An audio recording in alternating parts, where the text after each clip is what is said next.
you'll recognize the words journey map. It actually comes from a project that I'm doing right now with our church called a faith journey map. So this is your innovation journey map, and this is our second story that we're talking about. It's my story, and I'm going to share 5 events on my innovation journey map. So by way of introduction a little bit, I dug into my school reports from middle school. It was not a pretty experience. It turns out that I did better out of school than in school, right? I struggled with memorization. I struggled with concentration. And here's the proof. J.R. Barnes, he really has had a worthwhile term, particularly out of school. What's that about? It was a boarding school. All right, in classes it appears, and this is very gentle, that a little bit in the way of solid concentration would not come amiss. How many more words could we use? And believe me, the other report cards were not that pretty. But it's interesting to go back, and this is part of my history. It's part of my innovation history. The second event on my innovation journey map is going to University of North Carolina at Chapel Hill. I played soccer there, and in the opposite season, I wanted to play field hockey. So I went out for the women's field hockey team at UNC. They did not take me. Damn. So I created my own mixed field hockey team, which turned out to be a total blessing. Through that, I ended up coaching women's field hockey at Duke while I was an undergraduate at Carolina. And here is the Duke women's field hockey team. And through that experience, I met my wife for 43 years. That little innovation, creating the mixed field hockey team, made a big difference in my life. The third event on my innovation journey map. This was a result of getting involved in international banking. I worked for Barclays International in London, Johannesburg, New York, and then I joined a client of ours called the Whitbread Group, who had a long history. They're founded in 1742, a very innovative company. They're a British brewing company. And here I was the treasurer of North America, and we're looking to expand into vineyards in Napa. So I ran the numbers and was asked to go out and manage the project.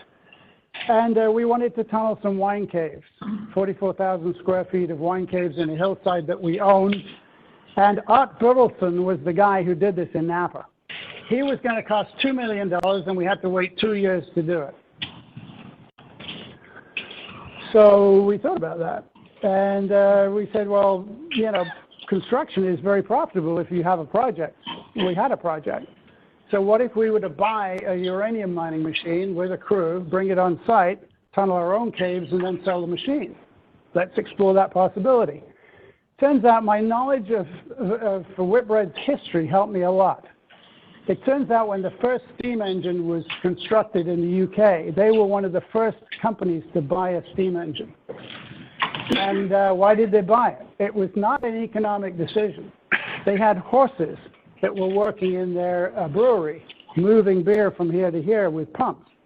They replaced one horse with a steam engine that cost 10 times what a horse cost.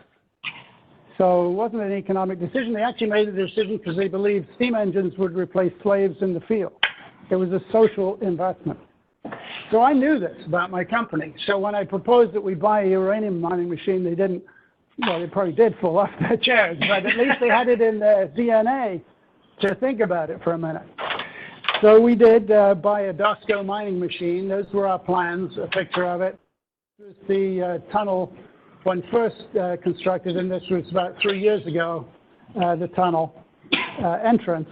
And we saved $1 million in 2 years by doing something different. Just a point on my innovation. The next point comes to Vanguard. So here, be purpose-driven, and I love the Dave's introduction. Always keep purpose and values in mind, and I learned this from Jack Bogle, the founder of Vanguard, who I work very closely with. I was his squash partner for several games, and he's a good guy to have to be on the team of. He wasn't on my team, I was on his team, double squash, but constantly was talking about our values and our purpose, almost like a broken record. It was fantastic. And those were things we did not want to innovate. We wanted to keep them in front of us. So acknowledging that was hugely helpful. while I was at Vanguard, which was a 20-year period. I was 8 years with the big Vanguard, the $5 trillion investment company, and 12 years with Vanguard Charitable, the $6 billion charitable company, helps people give money away. I learned, really how my mind works, and that was thanks to Vanguard. They employed people who helped us learn how our minds worked. And I know that I have a predisposition to dream of possibilities. So what better career for me than innovation consulting? And that's how I got into this. So thank you, Jack. The fifth and last point on my innovation journey map here is themselves. You're seeing it. You're actually the first group to see this journey map, an innovation journey map. Previously, it's been a faith journey map, because my passion is to explore the intersection of faith and innovation, what we believe and how we innovate. I think it's an important topic, important and interesting area. And so what we've been doing here is knowing our beliefs and our assessments and helping to refine those and tune them to one's purpose. Another way of saying this is a question I'd always ask my MBA students is, how is your thinking aligned with your purpose? And it was always a great question, because none of them had thought about their thinking or their purpose. So we got into a healthy discussion for the semester. Here's a picture of us at Wayne Presbyterian Church 2 weeks ago doing what is called a faith journey map. This was individual and facilitating a really fascinating conversation. And we're 2 weeks into this, so we have 2 more weeks to go, and it's on the press, not even off the press, and it's fun. So along with this PowerPoint deck, there is a template here for you to use. You can mess with this, or you can use a blank sheet of paper, or frankly, you can just use nothing. All you really need to do to have a conversation about your innovation journey map is think of an event in your life that was significant for you in innovation, and have a conversation with somebody else about it. They don't have to be in this room. They might be in your family. They might be in your community, your faith-based organization. But I can guarantee you that conversation will yield fruit. You will learn somebody else's innovation story, and you will also start learning about your own.